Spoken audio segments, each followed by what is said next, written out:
কত বড় ফজিলত। এই আমলটা আজ থেকে আমরা করবো না ইনশাআল্লাহ? কারা কারা করবো ইনশাআল্লাহ?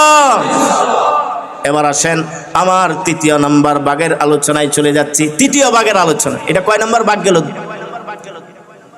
এক নাম্বার বিশালতার বিবরণ, দুই নাম্বার জান্নাতের দরজা তৎসম্পর্কীয় বিষয়দের আলোচনা, দুই নাম্বার শেষ। এবার তৃতীয় নাম্বার আলোচনা, চির সুন্দর জান্নাতের সৌন্দর্যের বিবরণ। জান্নাতটা কেমন সুন্দর হবে। আল্লাহু আকবার, আল্লাহু আকবার। কি বলেন? এত সুন্দর জান্নাত, এটার লোভনীয় না হয়ে, এটার জন্য লোভী না হয়ে, এটার জন্য আকাঙ্ক্ষী না হয়ে, এটার জন্য প্রত্যাশী না হয়ে আমরা যে দুনিয়ার পিছনে ছুটলাম, আমাদের মতো কপাল পোড়া আর কে আছে?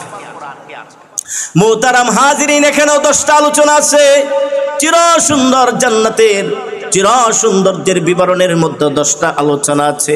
এক নাম্বার আলোচনা, জান্নাতের ভূমি কেমন হবে, এটা জানা দরকার আছে না? বুখারী শরীফের 349 নম্বর হাদিসের বর্ণনা, লম্বা হাদিস, লম্বা আলোচনা। রাসূল মেরাজে গমন করেছিলেন, মেরাজে গমন করা অবস্থায় জান্নাতেও গমন করেছিলেন, ঠিক না? ঠিক, আমরা সবাই জানি, তাই না? তো রাসূল বলেন আমি জান্নাতে গমন করলাম, লম্বা হাদিস। গমন করা অবস্থায় ফাইদান তুরাবুহা আলমিস, রাসূল বলেন হঠাৎ দেখি আমি আশ্চর্য হয়ে গেলাম, জান্নাতের ভূমিগুলি মেসকে আম্বরের। জান্নাতের ভূমিগুলি কিসের? মেসকে আম্বরের। এক নাম্বার আলোচনা। দুই নাম্বার আলোচনা, জান্নাতের ভূমির রং কেমন হবে। মুসলিম শরীফের 2928 নম্বর হাদিসের বর্ণনা, মুসলিম শরীফের 2928 নম্বর, 2928। قال رسول الله صلى الله عليه وسلم لابن سعيد, রাসূল ইবনে সায়েদ কে বলে, মা তুরবাতুল জান্নাহ, এই জান্নাতের মাটিটা কেমন হবে? উত্তরে বলে দারমাকাতুন বাইযাউ মিস, জান্নাতের মাটির রং হবে ময়দার মতো সাদা, আর ঘ্রাণ হবে মেসকে আম্বরের চেয়ে আরো সুঘ্রাণ, আরো সুগন্ধময়। মেসকে আম্বরের ঘ্রাণের চেয়ে জান্নাতের মাটির ঘ্রাণ আরো বেশি হবে। তাইলে কয় নাম্বার কথা পাইলাম? 2 নাম্বার কথা। 3 নাম্বার কথা, জান্নাতের মধ্যে আল্লাহ তাআলা বিশাল বিশাল প্রাসাদ এবং অট্টালিকা বানাবে কিনা। কি বলেন? ঢাকা শহরে যখন আপনার আমি সফরে যাই, বড় বড় বিল্ডিং দেখে অনেকে তাকাই কিনা, তাকায় বলে হা মনে মনে একটা কামনা, এমন একটা বিল্ডিং এর মালিক যদি আমি হইতাম, এমন একটা কামনা অনেকেরই হয়, তাই না? আরে এরা কত কোটিপতি, এত বড় বড় বিল্ডিং বানায়, তাই না? আল্লাহু আকবার।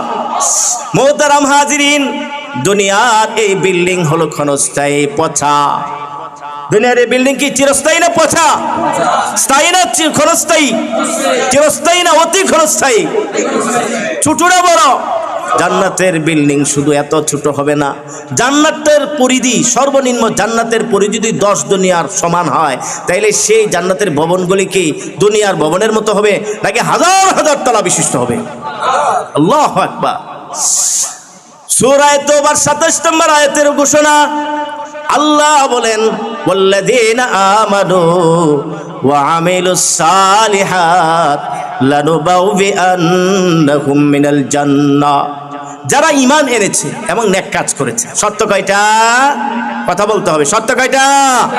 কে কি? ঈমান আর আমল, এই 2 শর্ত যারা পূরণ করেছে, আমি আল্লাহ লানুবাউবিআন্নাহুম, লামে তাকিদ বানুনে তাকিদ, অবশ্যই অবশ্যই আমি তাকে বসবাস করাবো এমন এক প্রাসাদে, এমন এক অট্টালিকায়, যেই অট্টালিকার থাকবে মিনাল জান্নাতি গুরাফা, অনেকগুলি কক্ষ, অনেকগুলি রুম, অনেকগুলি কামরা। দুনিয়ার মধ্যে আমরা বিশাল অট্টালিকা বানাই, কামরা বানাই না, রুম বানাই না? তো জান্নাতে আল্লাহ তাআলা যে বিশাল অট্টালিকা বানাবে, প্রত্যেকটা অট্টালিকার প্রাসাদের প্রতিটা তালাই, জান্নাতের প্রত্যেকটা অট্টালিকার, প্রত্যেকটা প্রাসাদের প্রত্যেকটা তালাই আল্লাহ তাআলা বিশাল বিশাল কামরার ব্যবস্থা রেখেছে। মুহতারাম হাজিরিন, আসেন সেই কামরা, আবার সেই জান্নাতটা আল্লাহ তাআলা কোথায় বানাবে? আপনাদেরকে প্রশ্ন করি, কোনো ব্যক্তি যদি একটা ভবন বানায় নদীর পাড়ে, এটা কি বেশি সুন্দর লাগে না? কোনো ব্যক্তি যদি ভবন বানায় নদীর মধ্যে, এটা কেমন লাগে? আরো সুন্দর, আনন্দ আর আনন্দ, ঠিক না? যেমন বুরুজ খলিফা আছে কোথায়? দুবাইয়ে। এই দুবাইয়ের বুরুজ খলিফাটা দেখার জন্য পুরা বিশ্ব থেকে পর্যটকরা যায়, ঠিক না? ঠিক। এবং লক্ষ লক্ষ কোটি কোটি টাকা খরচ করে, কিন্তু আল্লাহ তাআলা যে বুরুজ খলিফা বানাবে এটাকে এটার এই ক্ষণস্থায়ী বুরুজ খলিফার মতো এর চেয়ে কোটি গুণ সুন্দর। আল্লাহু আকবার। আল্লাহ বলেন সেই জান্নাতের বিশাল প্রাসাদটা আমি কোথায় বানাবো? আল্লাহ বলেন তাজরি মিন তাহতিহাল আনহার, যে জান্নাতের প্রাসাদের তলদেশ দিয়ে প্রবাহিত হবে অনেকগুলি নদী, অনেকগুলি ঝর্ণা তারা। আল্লাহু আকবার। মোহতারাম হাজিরিন, আসেন সেই জান্নাতটা কেমন সুন্দর হবে, জান্নাতের প্রাসাদটা কি সুন্দর হবে, কেমন সুন্দর হবে। আল্লাহু আকবার। আমরা জানতে পারলাম জান্নাতে প্রাসাদ থাকবে অনেক তালা বিশিষ্ট, বহুতল বিশিষ্ট, প্রত্যেকটা তালার মধ্যে অনেকগুলি কামরা থাকবে, অনেকগুলি রুম থাকবে। সেই প্রাসাদের নিচ দিয়ে প্রবাহিত হবে অনেকগুলি নদী, অনেকগুলি নহর। এটা জানলাম না? এখন সেই প্রাসাদটা আল্লাহ তাআলা কি দিয়া বানাবে, কি দিয়া? জান্নাতের সেই প্রাসাদের নির্মাণ সামগ্রী কি দিয়া নির্মাণ করবে? আল্লাহু আকবার। তিরমিজি শরীফের 2526 নম্বর হাদিসের বর্ণনা, আবু হুরায়রা রাদিয়াল্লাহু তাআলা আনহু থেকে বর্ণিত, মা বিনাউল জান্নাহ, রসুলকে প্রশ্ন করে, হে আল্লাহর রসুল, জান্নাতের নির্মাণ সামগ্রী কি হবে? অর্থাৎ জান্নাতের ভবনের নির্মাণ সামগ্রী কি হবে? কি দিয়ে আল্লাহ তাআলা জান্নাতের ভবনটা নির্মাণ করবেন? জবাবে রসুল বলেন, আল্লাহু আকবার, আল্লাহু আকবার, লাবিনাতুম মিন যাহাবিন ওয়া লাবিনাতুম মিন ফিজ্জা ওয়া মিলাতুহাল মিসকুল আযফার ওয়া হাসাবাউহাল লুলু। আল্লাহু আকবার। রসুল বলেন জান্নাতের যে বহুতলা বিশিষ্ট বিশাল প্রাসাদ বানাবে, অট্টালিকা বানাবে, ভবন বানাবে, সেই ভবনের একটা ইট হবে স্বর্ণের। অর্থাৎ ইটগুলি আমরা একের পর ধাপে ধাপে সাজি, ধাপে ধাপে গাঁথা হয়, ঠিক না বেঠিক? ইটগুলি আমরা ধাপে ধাপে গাঁথি, ধাপে ধাপে সাজায় উপরে তুলি। একটা ইট হবে স্বর্ণের, আরেকটা ইট হবে রূপার, আরেকটা ইট হবে স্বর্ণের, আরেকটা ইট হবে রূপার। দুইটা ইটের মাঝে প্লাস্টার লাগবে কিনা বলেন? সেই প্লাস্টার গুলি কি হবে? দুনিয়ার সাধারণ সিমেন্ট না, বরং কি মিলাতুহাল মিসকুল আযফার।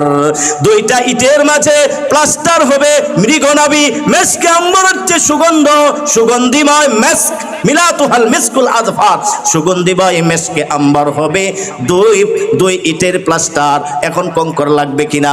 কঙ্কর হল হাসবা উহাল্লু উলু, কঙ্কর হবে মণিমুক্তার কঙ্কর আর ইয়াকুত পাথরের কঙ্কর, ইয়াকুত পাথরের কঙ্কর, মণিমুক্তার কঙ্কর, আর প্লাস্টার হবে মেসকে আম্বর দিয়া। ইট হবে স্বর্ণের, ইট হবে রূপার।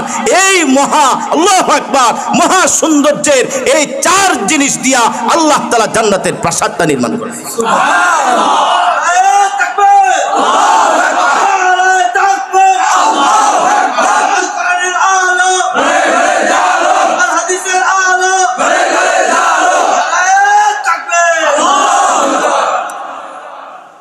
কয় নাম্বার আলোচনা গেল? 4 নাম্বার আলোচনা, তৃতীয় ভাগের 4 নাম্বার আলোচনা। তৃতীয় ভাগের কয় নাম্বার আলোচনা? 5 নাম্বার আলোচনা। এখন সেই ভবনের মধ্যে ফার্নিচারের দরকার আছে কিনা বলেন? দুনিয়াতে থাকতে আমরা বিশাল একটা ভবন নির্মাণ করি, ভবনের মধ্যে অনেকগুলি কামরা থাকে, কক্ষ থাকে। প্রত্যেকটা কক্ষকে বড় লোকরা খালি রাখে নাকি ফার্নিচার দিয়ে সাজিয়ে রাখে? আমার আল্লাহ প্রত্যেকটা কক্ষকে দৃষ্টিনন্দন, হৃদয় কারা, মনোমুগ্ধকর ফার্নিচার দিয়ে প্রত্যেকটা কক্ষকে আল্লাহ তাআলা সাজায় রাখবে। মোহতারাম হাজিরিন, সূরা গাশিয়ার 13 নম্বর আয়াতের ঘোষণা, ফিহা সুরুরুম মারফুআ। সেই জান্নাতে থাকবে, জান্নাতের কক্ষগুলির মধ্যে থাকবে ফার্নিচার হিসাবে অনেকগুলো উঁচু উঁচু খাট। খাটগুলি নিচু থাকবে না, উঁচু উঁচু খাট থাকবে। এটা দ্বারা বোঝা যায় কামরাগুলি বেশি প্রশস্ত থাকবে এবং কামরাগুলি অনেক উঁচু হবে। দুনিয়ার তলার মতো এত ছোট, এত নিচু তলা হবে না। এক একটা প্রাসাদের তলা হবে উঁচু উঁচু, এই হিসাবে তার খাটগুলি হবে কি উঁচু উঁচু। এবার আসেন খাটগুলির জন্য বিছানা লাগবে কিনা? সূরা আর রহমানের 54 নম্বর আয়াতের ঘোষণা, মুত্তাকিইনা আলা ফুরুশিম বাতাইনুহা মিন ইস্তাবরাক। যে তারা হেলান দিয়ে বসা থাকবে এমন বিছানায়, যে বিছানার আস্তর হবে পুরো রেশমি কাপড়ের। রেশমি কাপড়ের চাদর হবে আর খাট হবে উঁচু উঁচু। মোহতারাম হাজিরিন, এবার দরকার বালিশের দরকার, বালিশের দরকার আছে না? আর ঘরের মধ্যে আমরা সোফা বিছায় রাখি, সোফা বসার জন্য, সোফার ব্যবস্থা রেখেছে। সূরা কাহফের 31 নম্বর আয়াতের ঘোষণা, মুত্তাকিইনা আলাল আরাইক, তারা সোফার মধ্যে হেলান দিয়ে বসে থাকবে। তাহলে সোফাও পাইলেন, এখন বালিশ দরকার, নিচে আবার কার্পেট বিছানো থাকে, সেই কার্পেটের ব্যবস্থা আল্লাহ তাআলা রেখেছে। সূরা গাশিয়াত 15 এবং 16 নম্বর আয়াতের ঘোষণা, ওয়া আকওয়াবুম মাওদুআ ওয়া নামারিকু মাসফুফা ওয়া যারাবিয়্যু মাবসুসা। আল্লাহু আকবার। সেই উঁচু উঁচু খাটের মধ্যে আল্লাহ তাআলা হৃদয় কারা, হৃদয় জোড়ানো, দৃষ্টিরন্ধন, চক্ষুকে শীতল করবে এমন অনেকগুলি বালিশ সাজিয়ে সারি সারি এবং লাইনে লাইনে সিরিয়ালে সারি সারি হিসাবে এই উঁচু উঁচু খাটগুলির মধ্যে আল্লাহ তাআলা বিছিয়ে রাখবে। আর আপনি যে আমি হাঁটবো, নিচ কি এটা ফ্লোর থাকবে না? ফ্লোর না, আল্লাহ তাআলা, আল্লাহ বলেন ওয়াজারাবিয়্যু মাবসুসা, অতি সুন্দর, হৃদয় ঝুরানো, চোখ ঝুরানো অনেক কার্পেট আল্লাহ তাআলা, উন্নত কার্পেট, জান্নাতি কার্পেট প্রতিটা কামরার মধ্যে বিছিয়ে রাখবে। আপনি যদি জান্নাতি হতে পারেন, ও আমার সামনে উপবিষ্ট বাবা ভাইরা, যদি আপনি জান্নাতি হতে পারেন, আপনি আর আমি যদি জান্নাতের বাদশা হতে পারি, তো সেই হৃদয় কারা মনোমুগ্ধকর কার্পেটের উপর দিয়ে হেঁটে হেঁটে, কার্পেটের উপর দিয়ে হেঁটে হেঁটে হেঁটে হেঁটে সে তার উঁচু খাটের মধ্যে উঠবে। উঁচু খাটের মধ্যে উঠে সেখানে তার আনত নয়না স্ত্রী থাকবে, সে তার স্ত্রীর সঙ্গে এই যে সারি সারি বালিশ, সেই বালিশের মধ্যে হেলান দিয়ে তার স্ত্রী নিয়ে আনন্দ উপভোগ করতে থাকবে। তাইলে সে জান্নাত দরকার আছে রে। আল্লাহু আকবার। এভাবে জান্নাতি বছর কি বছর সেই প্রাসাদের মধ্যে আনন্দ উল্লাস করবে, আনন্দ উপভোগ করবে। হঠাৎ করে তার মনে চাইবে আরো কোনো কিছু আনন্দের আছে কিনা। দুনিয়াতে থাকতে মানুষ আনন্দ করার জন্য বিনোদন স্পটে যায়, ঠিক না ঠিক? কক্সবাজারের এই সমস্ত কক্সবাজার সমুদ্র সৈকত আছে না, বিনোদন স্পটে যায় কিনা বলেন? কক্সবাজার সমুদ্র সৈকতে বিনোদন স্পটের জন্য যায়, আনন্দ বিনোদন করার জন্যে। আল্লাহ তাআলা যারা দুনিয়াতে থাকা অবস্থায় কক্সবাজারে বিনোদন স্পটে না গিয়া আল্লাহর ভয়ে আল্লাহর গোলামি করেছে, আল্লাহর ভয়ে আল্লাহর ইবাদত করেছে, দাসত্ব শতভাগ আদায় করেছে, আল্লাহ বলেন আমি আল্লাহ তাদের জন্য জান্নাতের মধ্যে বিনোদন স্পটের ব্যবস্থা রেখেছি। জান্নাতের বিনোদন স্পট আর দুনিয়ার বিনোদন স্পট দুইটা পার্থক্য করবেন, দেখবেন কোনটা অতি সুন্দর, কোনটা অতি মনোমুগ্ধকর, কোনটা অতি আনন্দদায়ক, মহা আনন্দদায়ক, চিরস্থায়ী আনন্দদায়ক, চিরস্থায়ী বিনোদনদায়ক, কোনটা বেশি সেটাই তো গ্রহণ করা দরকার, ঠিক না ঠিক? দুনিয়ার বিনোদন স্পটটা ক্ষণস্থায়ী, যেই নারী নিয়ে আপনি বিনোদন স্পটে যাবেন সেই নারীটাও ক্ষণস্থায়ী। আল্লাহু আকবার। তিরমিজি শরীফের আলোচনা মনে রাখতে হবে, কিন্তু এটা কয় নম্বর আলোচনা বলেন? কয় নম্বর আলোচনা এটা? এটা 5 নাম্বার গেল, এখন 6 নাম্বার আলোচনা শুরু করছি। 6 নাম্বার আলোচনা, জান্নাতে আল্লাহ তাআলা বিনোদন স্পটের ব্যবস্থা রেখেছে। আমার মুহতারাম হাজিরিন, তিরমিজি শরীফের 2528 নম্বর হাদিসের বর্ণনা, ক্বালা রাসূলুল্লাহ সাল্লাল্লাহু আলাইহি ওয়াসাল্লাম, ইন্না ফিল জান্নাতি লাখিমাতান মিন দুররাতিন মুজাওয়াফা আরদুহা 60 মাইলা ফি কুল্লি যাবিয়াতিন মিনহুন মা ইয়ারাউনাল আখারিন। আল্লাহু আকবার। ইয়াতুফু আলাইহিনাল মুমিন। আল্লাহ তাআলা জান্নাতের মধ্যে যে বিনোদন স্পটটা বানাবে, কক্সবাজার সমুদ্র সৈকতে এরা বিনোদন স্পট বানায় কি দিয়া? ছাতা দিয়া। কি দিয়ে বানায়? ছাতা, তাই না? আল্লাহ তাআলা জান্নাতের বিনোদন স্পটের মধ্যে এত বড় একটা ছাতা বানাবে, যেই ছাতার চতুর্দিক থেকে গুনলে 60 মাইল দূরত্ব হবে। 60 মাইল দূরত্বের বিশাল একটা ছাতা বানাবে, যেই ছাতাটা নির্মিত হবে, নির্মাণ করবে কিসের দ্বারা? মিন দুররাতিন, মণিমুক্তা দ্বারা। দৃষ্টি কারা, চোখ জোড়ানো, অন্তর জোড়ানো, মণিমুক্তা দ্বারা আল্লাহ তাআলা 60 মাইল বিশিষ্ট একটা ছাতা বানায়া সেখানে বিনোদনের ব্যবস্থা রাখবে। রাসূল বলেন শুধু তাই না, ফি কুল্লি যাবিয়াতিন মিনহা আহলুন, প্রত্যেকটা খুঁটির মধ্যে, প্রত্যেকটা খুঁটির কাছে একটা করে হুর গেলমান বসা থাকবে, সুন্দরী হুর, চির সুন্দরী হুর গেলমান বসা থাকবে। মা ইয়ারাউনাল আখিরিন, এক খুঁটির কাছে বসা হুর, জান্নাতি স্ত্রী অন্য খুঁটির হুরকে দেখবে না, তার মানে এক একটা খুঁটি এত দূরত্ব হবে। আল্লাহু আকবার, আল্লাহু আকবার। তো মুমিন ইয়াতুফু আলাইহিন্নাল মুমিন, মুমিন প্রত্যেকটা স্ত্রীর কাছে, অর্থাৎ প্রত্যেকটা খুঁটির পাশে বসা স্ত্রীর কাছে সে গমন করবে আর তার স্ত্রী নিয়ে আনন্দ উল্লাস করবে, আনন্দ উপভোগ করবে। সে আনন্দ উপভোগ করে এই খুঁটির স্ত্রীর সাথে আনন্দ উপভোগ করে পরের খুঁটির স্ত্রীর কাছে যাবে, তার সাথে আনন্দ উপভোগ করবে, তারপরে আবার পরের খুঁটির স্ত্রীর কাছে যাবে, এভাবে আনন্দ উপভোগ করতেই থাকবে। এভাবে 60 মাইল বিশিষ্ট বিশাল একটা তাঁবুর নিচে, বিশাল একটা ছাতার নিচে আনন্দ উপভোগ করতে করতে হাজার হাজার বছর অতিবাহিত করে দেবে। আল্লাহু আকবার। আমার যুবক ভাইরা, যারা কক্সবাজার গিয়া আনন্দ বিনোদন করো বেগানা নারীদেরকে নিয়া, তোমাদের জন্য আল্লাহ তাআলা সেই বিনোদন স্পটকে হারাম করে দিয়েছে। তোমাদের জন্য সেই বিনোদন স্পট নাই। এটা তাদের জন্য যারা আল্লাহকে ভয় করেছে, যারা তাকওয়া অবলম্বন করেছে, গুনাহ বর্জন করে চলেছে, গুনাহকে মনে করেছে বিশাল পাহাড়, এই গুনাহ থেকে যারা বেঁচে থেকেছে তাদের জন্য সেই বিনোদন স্পটের ব্যবস্থা। আমার সম্মানিত হাজিরিন, এভাবে জান্নাতি কিছুদিন, কয়েক বছর জান্নাতে আনন্দ বিনোদন করতে করতে সেই তাঁবুর নিচে, সেই বিনোদন স্পটে আনন্দ বিনোদন করতে করতে হঠাৎ তার মনে চাইবে যে আরো কিছু বিনোদন থাকা দরকার। দুনিয়াতে তো আরো কিছু বিনোদন স্পট ছিল, দুনিয়াতে যত বিনোদন স্পট আছে, যত বেহায়াপনা বেলাল্লাপনা আছে, সবগুলির অধিকাংশ হয় বিনোদন স্পটে আর হলো পার্কে। ঠিক না বেটি? আজকে মুসলিম যুবক সে তার আদর্শ ভুলে গিয়ে, সাহাবার চরিত্র ভুলে গিয়ে সে আজকে পার্কে যাচ্ছে, বেগানা নারীদেরকে নিয়ে, বেহায়াপনা নারীদেরকে নিয়ে সেখানে সে বিনোদন তালাশ করছে, অথচ আল্লাহ তাআলা তার জন্য জান্নাতি চিরস্থায়ী পার্কের ব্যবস্থা রেখেছে। আল্লাহু আকবার। জান্নাতে যে আল্লাহ তাআলা বিশাল পার্ক বানাবে, সেই পার্কের আলোচনা শোনা দরকার আছে কিনা? তাহলে আমাদেরকে দুনিয়ার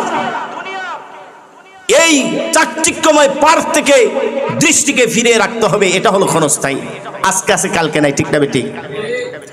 ও আমার সামনে উপবিষ্ট মোহতারাম হাজিরিন, তিরমিজি শরীফের 2528 নম্বর হাদিসের দ্বিতীয় অংশ, ইন্না ফিল জান্নাতি জান্নাতাইন, রাসূল সাল্লাল্লাহু আলাইহি ওয়াসাল্লাম বলেন, জান্নাতের মধ্যে আল্লাহ তাআলা 4টা পার্কের ব্যবস্থা রেখেছে। কয়টা পার্ক? 4টা পার্ক। এই 4টা পার্ক এত সুন্দর হবে, এই 4টা পার্ক এত সুন্দর হবে, নবী বলেন 2টা পার্ক হবে স্বর্ণের দ্বারা তৈরি আর 2টা পার্ক হবে রূপার দ্বারা তৈরি। শুধু তাই না, আনিয়াতুহুমা ওয়া মা ফিহা ওয়া মা ফিহিমা মিন ফিদ্দা, আনিয়াতুহুমা ওয়া মা ফিহিমা মিন যাহাব। এই 4 পার্ক, 2টা পার্ক হবে স্বর্ণের আর 2টা পার্ক হবে রূপার। এই 4 পার্কের থালা বাসন থেকে শুরু করে যত কিছু আছে এই পার্কের মধ্যে আরো অনেক কিছু থাকবে, আনন্দ বিনোদন আসবাবপত্র। কারণ পার্কের মধ্যে আনন্দ বিনোদন আসবাবপত্র আছে না? আছে না নাই? জান্নাতের মধ্যে যত আনন্দ বিনোদন আসবাবপত্র আল্লাহ তাআলা সেই পার্কের মধ্যে রেখেছে, সকল আসবাবপত্র থালা বাসন থেকে শুরু করে সবকিছু হবে হয়তো স্বর্ণের অথবা রূপা। সে পার্কে যাইতে আছে, রাজি আছেন ইনশাআল্লাহ? সে পার্কে কি একা যাইবেন না আপনার সাথে সাথে হুরগেলমান থাকবে? হুরগেলমান নিয়ে ঘুরো, আল্লাহর দেওয়া জান্নাতে চিরস্থায়ী, জান্নাতের চিরস্থায়ী পার্কে ঘুরো। চিরস্থায়ী পার্কে তোমার স্ত্রী, তোমার বান্ধবী, তোমার বন্ধু হুরগেলমান নিয়ে তুমি হাঁটতে পারবে। আল্লাহু আকবার।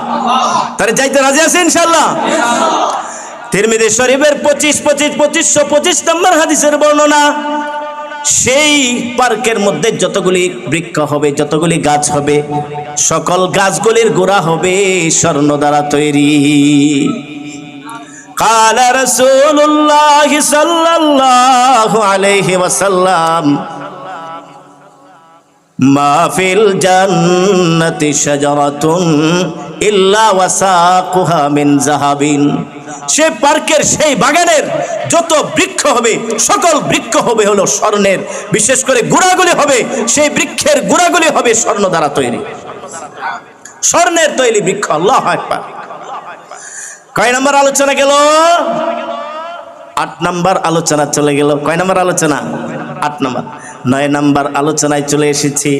বুখারী শরীফের 4881 নম্বর হাদিসের বর্ণনা। قال رسول الله صلى الله عليه وسلم إن في الجنة لشجرة। নিশ্চয় জান্নাতে যে পার্ক হবে, বাগান হবে, সেই বাগানের মধ্যে বিশাল বিশাল বৃক্ষ হবে, বিশাল বিশাল গাছ হবে। সেই গাছগুলি কত বড়, সেই বৃক্ষগুলি কত বড়, এর একটা আইডিয়া দিয়া নবী বলেন ইয়াসিরুর রাকিবু ফি জিল্লিহা মিআতা আম লা ইয়াকতাউহা। একজন অশ্বারোহী সে তার অশ্বকে নিয়ে, একজন ঘোড়সওয়ার তার তরু তাজা ঘোড়া নিয়ে সেই বৃক্ষের ছায়ার নিচে 100 বছর যদি সফর করে, ভ্রমণ করে, দৌড়াইতে থাকে, 100 বছর শেষ হয়ে যাবে, তারপরও সেই বৃক্ষের ছায়া শেষ হবে না। এমন বড় বড় বৃক্ষ বিশিষ্ট পার্ক, এমন বড় বড় বৃক্ষ বিশিষ্ট বাগানে ঘুরতে চাই কারা কারা? আল্লাহু আকবার। তাহলে সেই বৃক্ষের গাছগুলি দুনিয়াতে থাকতেই লাগায় যেতে হবে।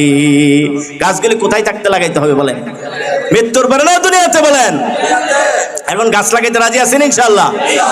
আমি আপনাদেরকে জান্নাতের সেই বাগানের, জান্নাতের সেই পার্কের গাছ লাগানোর 2টি আমল বলবো। 2টা আমল আজ থেকে শুরু করবেন না ইনশাআল্লাহ? মাশাআল্লাহ। 1 নম্বর আমল তিরমিজি শরীফের 3465 নম্বর হাদিসের বর্ণনা।